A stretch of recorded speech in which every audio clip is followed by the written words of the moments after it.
Welcome back to another tactical fly fisher video. Today we have another in our line of rod reviews, and this is one that's been asked for a lot, and that is the Diamondback Ideal Nymph series.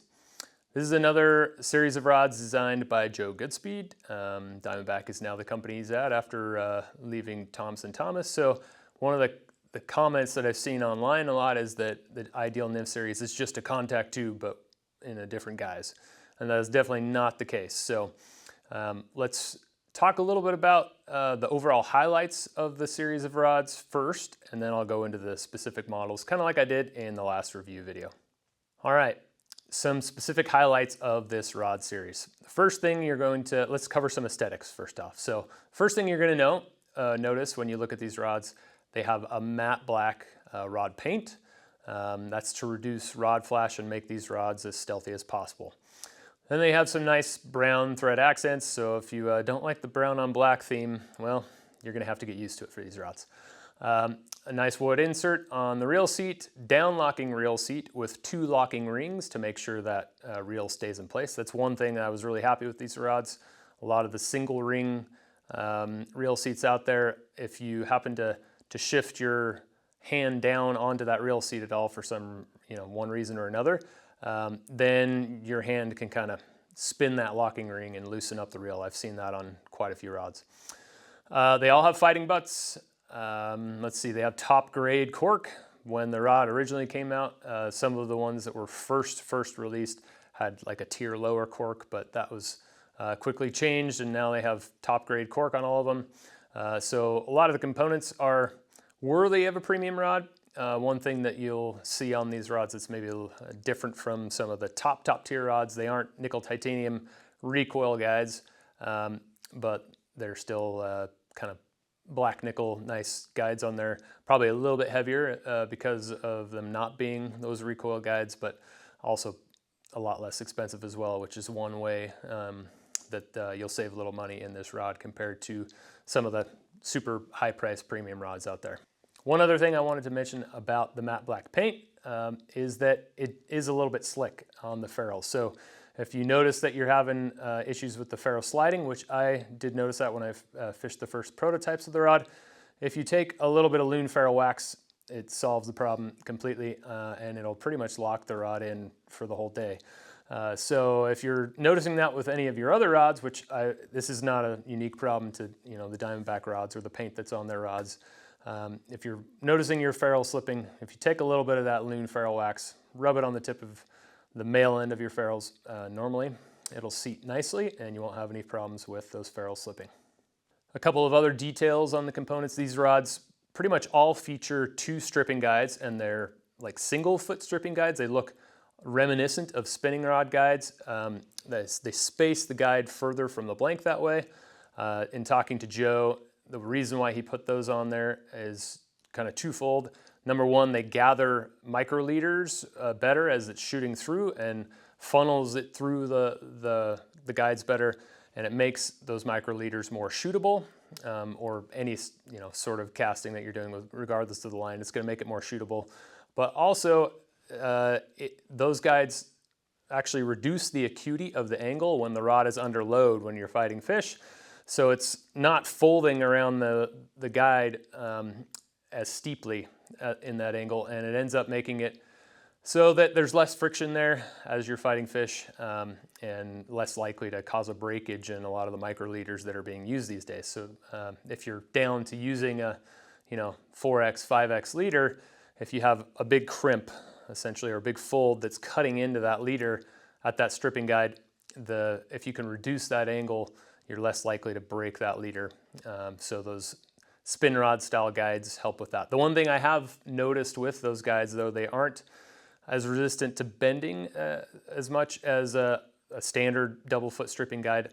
That's not really a problem unless you're shoving them in and out of rod cases a lot like I am, or in your car. I have just sort of slightly bent a couple of those guides, putting them in and out of my car when I slide them over the seats. So just be careful with those guides. I haven't had any even break, but I have had them bend a little bit. Luckily, they've been able to be bent back without any problems so far. Also, on the shorter 1 and 2 weight, and then the longer 2 and 3 weights, these rods have 3 snake guides near the tip of the rod, and that is to reduce line wrap with fine leaders. For those of you who really have gone into micro leaders, you'll notice that the leader wrapping around that tip of the rod can be a problem. Those snake guides are meant to reduce that. They don't eliminate it in my experience, but they do reduce it. And if you do get line wrap, the leader sloughs off the rod easier if you just kind of throw it downstream and jiggle the rod a few times. A lot of times that leader will be kind of pulled away from the rod tip and it'll unravel. Whereas if it's a single foot guide, it can bind around the foot of that guide right down near the blank of the rod, and it ends up making it a tangle that you got to unpick by hand. Joe did not put snake guides on the longer 4 or 6 weight model or the 10-foot 3 weight. He said that was to maintain versatility for sort of other methods or more of a heavy duty use on the 4 and the 6 weight. A couple other characteristics that I think are highlights to talk about with these rods. Number one, the repair process is very quick and very easy with these rods. Joe and his assistant are pretty much running the Diamondback process, so a lot of times you get a deal directly with him if you happen to have a break. Overall, these rods have been very durable, and there haven't been a lot of breaks compared to a lot of other Euro nymphing rods that have fine tips and or just fine blanks everywhere. And if you hit them with the tungsten bead, well, maybe you end up with a break you didn't expect. These rods have been very durable, but if you do happen to have a break, whether it's your fault or not, Joe is very quick about dealing with it. And a lot of times customers, especially that are in the Northeast close to Diamondback headquarters in Vermont, they've been able to measure their return in like hours and a turnaround time of 72 hours or something for replacement pieces. He doesn't ask that you send the whole rod back to have them fit it. He just asks which piece is broken, quick photo, maybe explain how it broke just so he knows and he can kind of put it into his personal database of breakages, and then you just pay for a new piece and he sends it out. It's a really quick and easy process. Also, from a design perspective, these rods, one thing you'll see throughout the whole range is at the listed line weight, the rods probably have a power, a fighting power and a leverage, or if you were to load them up with a fly line and actually cast them, they're probably 1 line weight heavier than listed. The line rating is more of a reflection of what the tip is and not the rest of the rod. So for instance, the 2 weight, the 10-foot 2 weight, it's really more of a 3 weight if you were to put a line on it and cast it. But that 2 weight rating is a reflection of the softness of the tip that's there for cushion. But the rest of the rod is really quite stout and has a lot of backbone to fight fish. So throughout the whole lineup, you'll notice really stout butt sections and even stout through the middle of the rod for the most part. And that is to maintain the ability to set the hook and fight large fish in a variety of water types. But what Joe calls a reduced tip, essentially, where the tip is softer than the rest of the taper would suggest when you first pick it up, and that's to maintain those other characteristics that you typically want in a Euro rod, like loading with light weight when you're fishing small beads, or protecting fine tippet. Okay, so that gives you some overall highlights of this rod series. From a pricing perspective, the shorter rods currently come in at $525, and the longer rods at $550. So you can see they're kind of in that mid-range that we have in the fly rod market right now.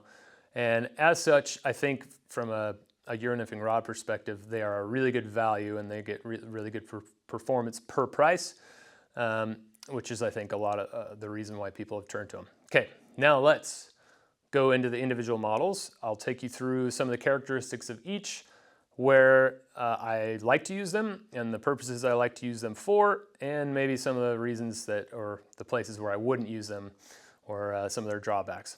Okay, the 10-foot 1 weight. Now this is a sweetheart of a little rod. It's just kind of a great small stream rod. I use it for small fish in smaller water. It does still have a pretty stout butt section, so you can land relatively large fish on it. I wouldn't be afraid to go take it out to a river where you've got, 15 to 18, 19-inch fish. As long as they're not in a really heavy current, you're probably still going to be able to hook and land those fish. It does lack a little bit of power if you're in really heavy current, fishing heavy beads and rigs where you're setting the hook through a lot of water. It's not the best rod for that. So, and that tip, it is soft enough that it doesn't, recover super quickly compared to some of the stiffer models of the rods. So if you're more of a snappy, punchy, aggressive caster, a little bit like me, when I'm casting the 10-foot one weight, I have to slow down my casting stroke and realize that the rod is going to work for you a little bit more than you're used to.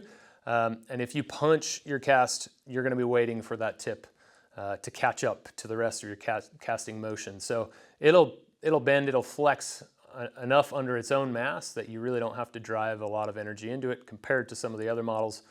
So slow down your casting stroke with that rod and I think you'll be okay. For me, I have to remember to retrain myself to do that each time. So it's a little bit of an adjustment period if I go and fish the one weight, which is why I tend to mainly fish it just on small streams for fun days when I'm out fishing. It's not a rod I've turned to a lot in competitions yet because I don't want to have to think through everything that I'm doing when I'm in a competition. I kind of go straight to muscle memory and remembering the programming that I've given my body through training. So this rod is more of a fun day out rod for me, less of a I'm going to go get them all in a competition session sort of rod. Let's move on to the 10-foot 2/8. This rod is my absolute favorite in the whole lineup. I think it's the rod that came out the best. It's for an all-around nymphing rod. I think it's great. I use this rod specifically as my dry dropper on a Euroliter rod. So if you go back to the video that I shot a few months back, I guess it was last fall, on fishing dry droppers on a Euro nymphing leader, that's the rod I was fishing throughout the whole video, and it is the rod that I tend to fish when I'm using a dry dropper on a Euro nymphing leader. And the reason why is that this rod is really quite stiff and quite quick through about 2/3 to 3/4 of the blank. It's a rod that I can really punch my cast and it won't fold. That tip is still soft enough that it does a decent enough job at protecting fine tippet.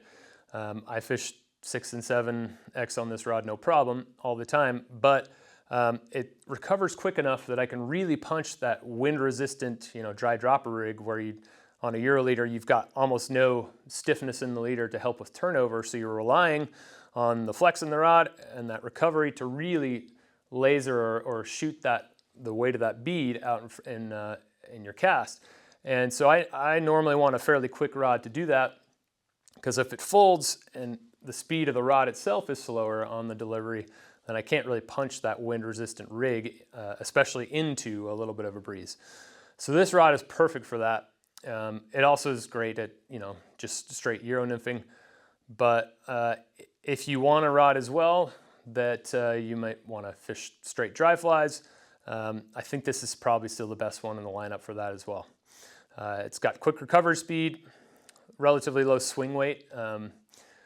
The 10-footers overall have the lowest swing weight, which you would expect, but they, it's not noticeable that they have added swing weight because of the paint and whatever, whereas you might see that a little bit in the 10-foot 10-inch models, as I'll talk about in a bit. But if you're looking for, my favorite rod out of the lineup and maybe a nymph rod to do it all, the 10-foot 2/8 I think is your best bet. All right, next let's talk about the 10-foot 3/8. So this rod confuses me a little bit.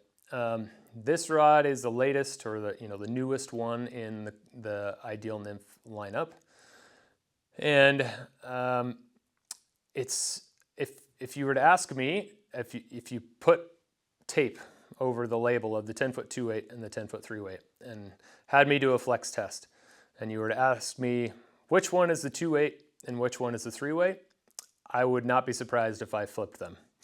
The 2/8 is noticeably stiffer, especially through that second to third section. So through the middle of the rod, through that third section, it's noticeably stiffer and quicker to recover.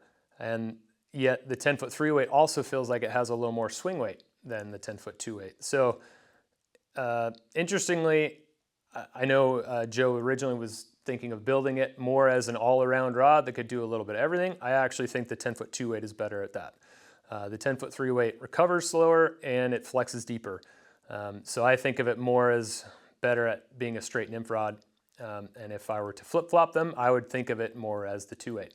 So if that's what you're looking for, maybe a rod that fits in between the flex profiles of the 1/8 and the 2/8, where the 1/8 might just be a little too soft for you, the 2/8 may be a little fast in this regard, then the 3/8 might fit your bill. But personally, I would either go 1/8 or for really small fish, small streams, and enjoy that fun of fighting them on light tackle, or I'd go to the 10-foot 2/8, which in my mind and in my experience is a better all-around rod for fishing multiple techniques and multiple sizes of fish and all of that.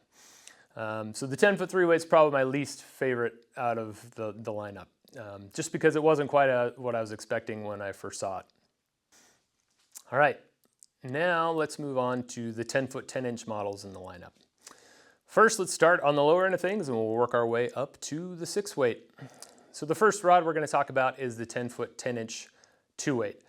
This was the first rod that I saw in the lineup. I got to fish the prototype for this rod back when Joe was first looking at designing them. And I've had a sort of a back and forth relationship with this rod. So just sort of in my mind, coming from fishing the 10-foot 9-inch 3/8 Contact 2 a lot, like many of you who've said, oh, well, the Diamondback is just a Contact 2 with a different label slapped on it. Well, that's kind of what I was expecting actually when I first saw the prototype of the 10-foot 10-inch 2/8. And so that's what I had in my mind. But in reality, it's a fair bit different rod. In my mind, I was expecting that lower swing weight that Contact 2 1093 is really good at having a low swing weight for such a long rod. It has the swing weight of a lot of premium 10.5-foot rods. And so that was what I was hoping for, that was what I was expecting, but in reality a 10-foot 10-inch rod is, obviously if you do the math, closer to an 11-foot rod. And especially by the time you add the matte black paint to the rod, which does add some weight to it, the swing weight that I experienced with the 10-foot 10-inch models was more on par with what you might expect from an 11-foot model. So that 10.5 to 11-foot gap is oftentimes what goes over the threshold of a rod that I'll want to fish, just from a recovery speed and a swing weight standpoint. I really get along with rods up to about 10.5 feet in a lot of companies anyway, better performing rods. But a lot of times in those same companies, the 11-foot model is just too much for me. If I think about the 10-foot 10-inch models as being 11-foot rods, I think they actually perform quite well. I just have to reframe what they actually are in my mind, which they are rods that are closer to 11 feet long. So think about that as you're going to make your purchase decision. If you're going to look in the Ideal Nymph range, the 10-foot 10-inch rods are great as long as you think of them as being what you might expect in an 11-foot rod. So the 10-foot 10-inch 2/8, let's go back to that specifically. This rod is really quite stout through the lower 2/3 of the rod. It does feel like a true 3/8 Euro nymphing rod, even maybe a stout 3/8 Euro nymphing rod through the first 2/3 of that rod. And then it has a fairly soft tip. So that 2/8 rating definitely comes from that reduced tip that Joe likes to call it, where the tip is quite soft. So there are some pros and cons to that. This rod, where I think it excels, is big rivers, still with fairly light rigs, because that soft tip allows you to cast with fairly light beads and small flies, and to protect fine tippet. I can go to a big river with big fish and get away with 6 or 7x tippet, without too much problem with this rod. But where I think that that design concept catches up with it is that if you're fishing small water or if you have a windy day, if you really punch cast on this rod, that tip lags behind the rest of that really stiff rod. And so it's almost a little bit of a hinge effect there when you really punch this rod. I struggle to get accuracy with it. So if you're the kind of person who sticks to bigger water and you want to still be able to protect tippet, but also you might deal with the occasional large fish or a lot of them, this rod is probably a really good choice for you. But if you're fishing really small water a lot, or a lot of pocket water, water where precise casting accuracy is really important, especially if you happen to be a little more of a punchy caster. Then you might want to stick to the 10-foot 2/8 instead of the 10-foot 10-inch 2/8, because I think you'll find it a better casting tool than the 10-foot 10-inch 2/8 is. And the next rod in the lineup is the 10-foot 10-inch 3/8. Now, this rod, if I think about it, these 10-foot 10-inch rods are really where you can almost stack an extra weight on top of the rating. So this rod is closer to the 10-foot 9-inch 4-weight contact 2 than probably any of the other rods in the series. I think this mirrors the contact 2 a little more closely. This rod is really stout throughout the first 3/4 of the rod, and then you do see where that 3-weight tip comes in. When I've done flex tests with this rod, it is pretty darn similar to the 1094, the 10-foot 9-inch 4-weight contact 2, but just has a little more swing weight and might be just a smidge slower to recover, probably because of that matte paint. But it is really good as being a trophy trout rod. I just took the 10-foot 10-inch 3-weight out with Kramer the other day when we were out fishing a river that has a lot of big fish, and right now it's flowing pretty high as well.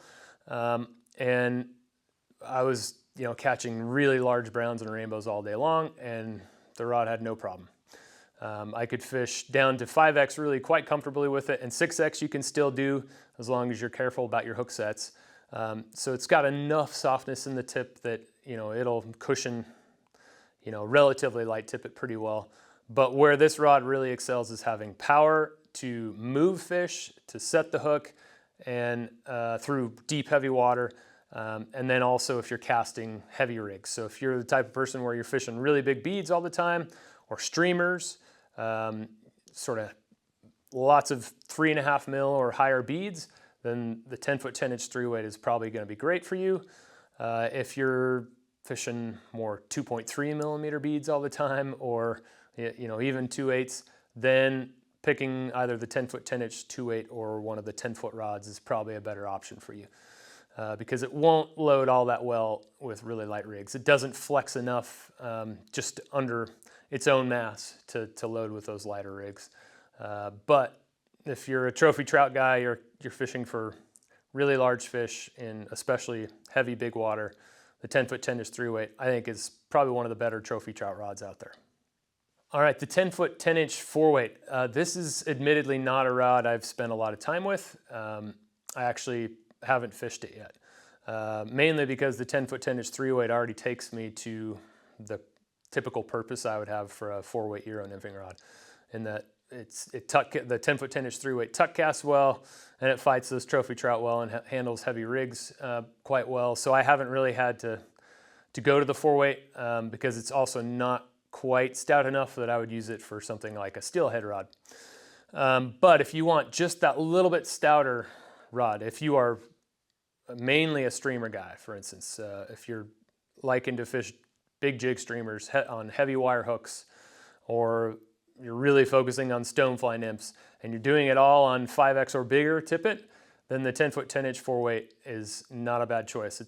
It'd be really quite good for you, especially if you're routinely catching fish. You could be so lucky to be the one catching fish that are 20 inches and bigger, something like that. The 10-foot 10-inch 4-weight's great for that. So if you think about having a Euro rod that's more like a 5-weight, that's probably what this rod is. I also feel like for the guys back east, especially who are fishing Erie tributaries for steelhead, this rod, the 10-foot 10-inch 4-weight, I think it'd probably be just about perfect for there, because the fish tend to run a bit smaller than a lot of the other tributaries to the Great Lakes, and the 10-foot 10-inch 4-weight would be spot on for the power that you might need for steelhead alley steelhead, basically. Whereas if you're moving west into some of the tributaries where you're going to get lake run browns or bigger steelhead, then that's when you're going to want the next rod we're going to talk about, which is the 10-foot 10-inch 6-weight. So 10-foot 10-inch 6-weight, this rod, if you think about going to a steelhead specific or an Addermis fish specific Euro nymph rod, again, that's what this rod is for. It's really for guys who are out there nymphing for you know, anadromous fish, or at least lake run fish, I guess, if you want to start that debate, which I'm not going to do here. It's great for steelhead that are, you know, 8, 10 plus pounds and bigger, and has a little bit more stiffness, especially in the, if we're coming back to a comparison of the Contact 2 versus the Diamondback here, being that the 10-foot 8-inch 6-weight in the Contact 2 and the 10-foot 10-inch 6-weight in the Ideal Nymph rod are still pretty much the only steelhead specific or anadromous specific Euro nymphing rods. This is where a direct comparison is good to have. And really they're pretty close in a lot of ways, except the Ideal Nymph 6-weight is a little bit stiffer through that junction between the third and the fourth piece and down into the middle of the rod, which I think is actually good. The 6-weight Contact 2 is fine until you get to steelhead that are like 32, 34 inches and above. I've felt a little bit undergunned when I've had steelhead that big on the Contact 2 6-weight, but the Ideal Nymph 6-weight in the blank is a little bit stiffer through that part of the rod, has a little more power to fight truly large anadromous fish. And then also the other main difference between those two rods, the first stripping guide is quite a bit lower on the 6-weight. I just had them out comparing them, and I should have measured it directly, but it looked like it was about 4 or 5 inches lower and down onto that butt section, whereas the Contact 2 6-weight is still onto that second section, so you get a little more sag in between your hand and that first stripping guide on the Contact 2 6-weight. So that 6-weight and the Diamondback, if I actually, this is one rod in between the two where I would definitely lean towards the Ideal Nymph rod. If you're specifically wanting that steelhead rod, I think it edges out the Contact 2 in that regard. One other quick difference in the Ideal Nymph 6-weight compared to all the other rods in the lineup is the grip is a different shape. So it's a full Wells instead of a half Wells grip, and is a little bit easier to hold and when you're really having to leverage against large fish. All right, that completes our Diamondback Ideal Nymph rod review. I hope you enjoyed it. I do think that this rod is a really good value for your money. At its price point, there's not really much out there that is better. It just is a good bang for your buck. So especially the 10-foot models, I really think Joe nailed them in this lineup.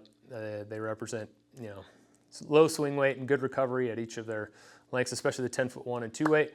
And then if you're wanting a really longer rod or a longer rod for extra reach, and you think about those 10-foot 10-inch rods as 11-foot rods, basically, then you're going to be pretty happy with them as well. So if you like this video, give us a thumbs up and come on over to tacticalflyfisher.com, where you can get any of these Diamondback rods for your kit and any of the other fly fishing or fly tying goods that you might need for your next trip as well. Also, if you have any questions that I happen to not answer about these rods, feel free to drop us a comment or send us an email at info@tacticalflyfisher.com. And thanks again for watching. I hope you all have a good fishy spring and summer, and we'll be here whenever you need us.